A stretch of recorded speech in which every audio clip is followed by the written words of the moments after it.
This is Mr. S, and I am working with some new photographs that one of you took of me so I can show you how to do some basic retouching.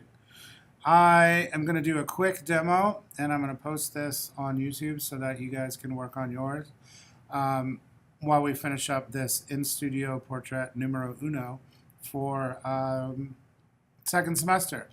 So I've gone through my images in Bridge just so that you can see here. This is Bridge, and I've gone through and I've even marked which one I want to use. I went ahead and double clicked or just hit Command O, and I opened it in Photoshop. So with this here, what I can do is, you usually don't have your rulers there, so I'll get rid of those for you. If we want to zoom in, if you can do Command plus, Command 0, or we go up to View, we can zoom in, zoom out. If we want to fit on screen, Command 0 is what my favorite is. One of the things that I will show you is that how we get rid of some blemishes before we even move into black and white, so we don't have to convert things twice. The first thing I want to do, though, is actually go and look on my layers, and I'm going to duplicate my background. Reason is that we don't want to destroy our original image, and if we make a mistake, we can delete this layer and start over if we have to. I'm going to actually zoom in pretty far, and as your teacher and as a person that is self-conscious just like everybody else, I'm not having the best skin day. It could be because of the recycled air in the airplane I was just on a couple days ago. It could be that, whatever. But all that aside, I have a bit of scaliness on my nose. So I want to get rid of this dot. I want to get rid of that dot.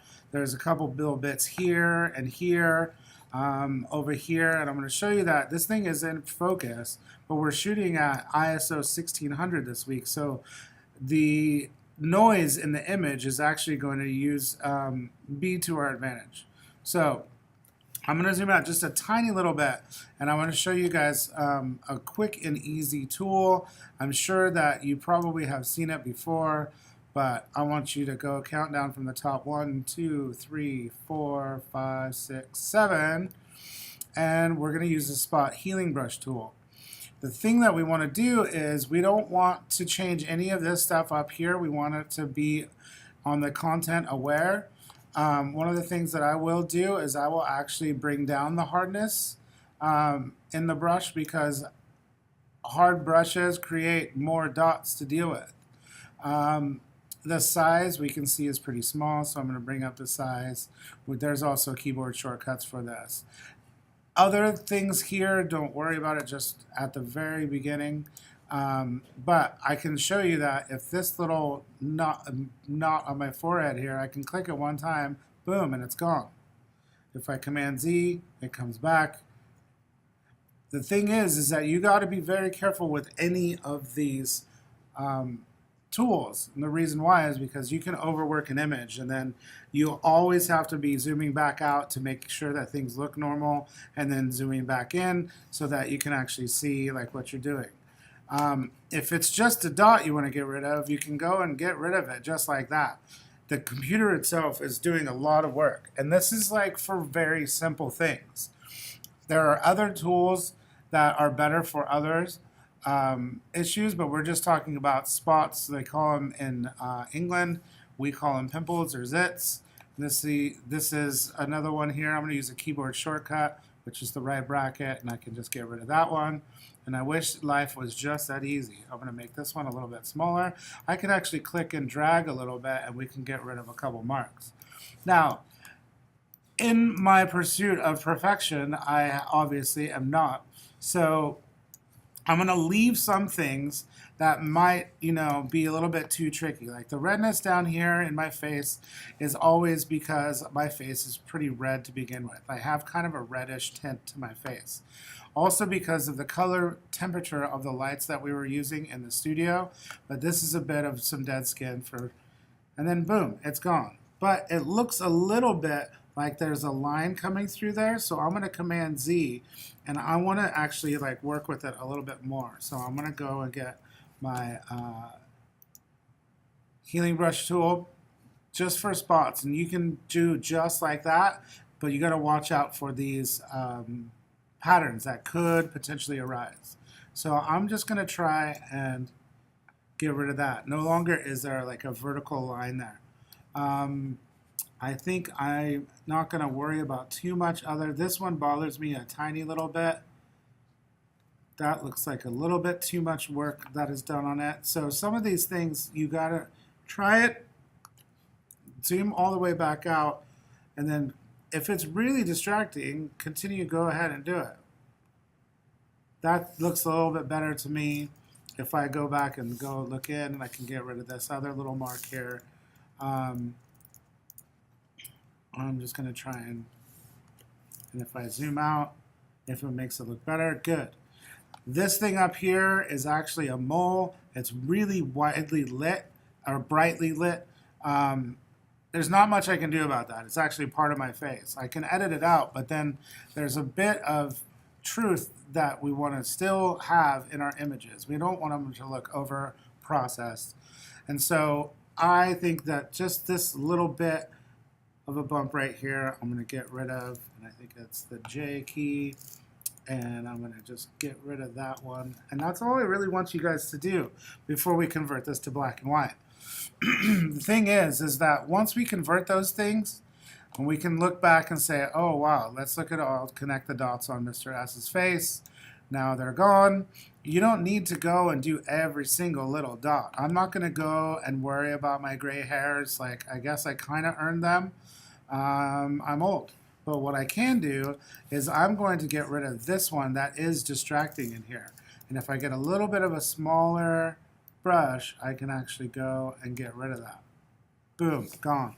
Now, if I zoom all the way back out and then press Command Z, you can see where it was. It's right down here. You can change this right there. If I Command Z and bring it back, I think it looks better without. You don't need to worry about gray hairs, hopefully, because you're all teenagers and in high school. As far as converting to black and white, you guys already know how to do this. So we're going to go to Image, and we're going to go to Adjustments, and we're going to go black and white. Now, moving this out of the way, I do realize that I'm pretty brightly lit, and these highlights in my glasses, I don't want them to blow out without detail.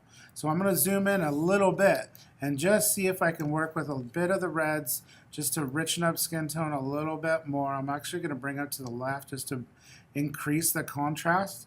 We went from this to this.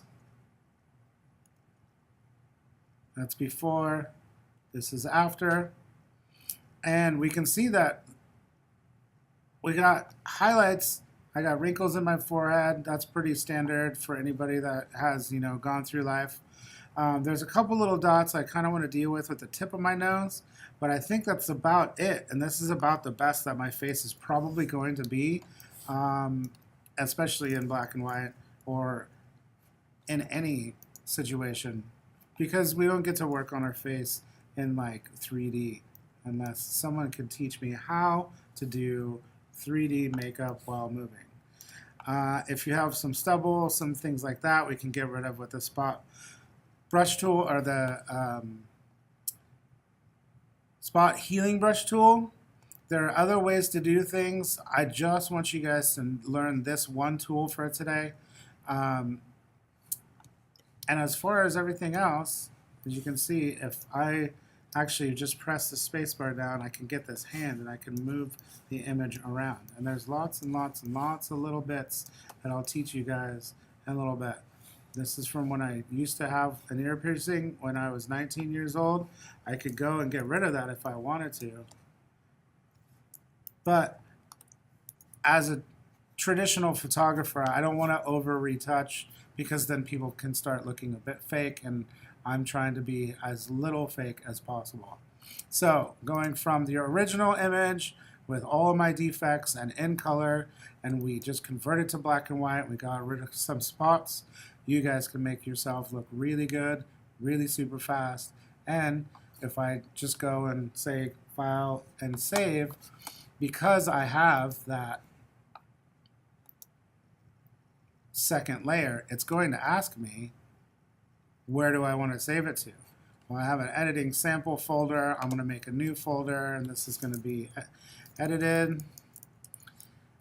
It's saved with the same name. It's a PSD. It's a Photoshop file. It's going to go in there and go save. Boom, done, save. Then when we go in final output, then we can go file, save as, save it as a JPEG, and put it into our finals folder. And that's when you'll turn those things into Google Classroom. But for now, not too bad. And good luck to you guys. If you have any questions, obviously, talk to me in class. I'll walk around and make sure that you guys are on the same track. This is basic retouching, basic, and also black and white conversion. Have a great day, guys. Bye.